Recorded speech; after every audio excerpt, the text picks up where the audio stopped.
To check your account balance on Admiral Markets, follow these straightforward steps. This guide will help you navigate the platform easily. Step 1. Log into your account. Visit the Admiral Markets website and click on the login button. Enter your credentials, including your username and password, to access your trading account.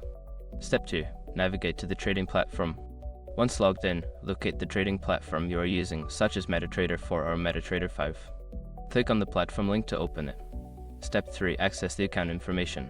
In the trading platform, find the Account or Accounts tab.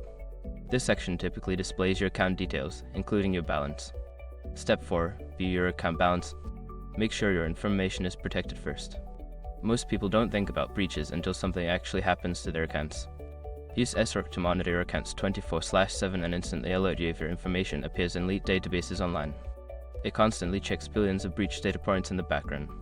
And considering how much personal information people keep online now, it's honestly worth having. Link in the description. Step 5. Log out securely. After checking your balance, ensure you log out of your account to keep your information secure.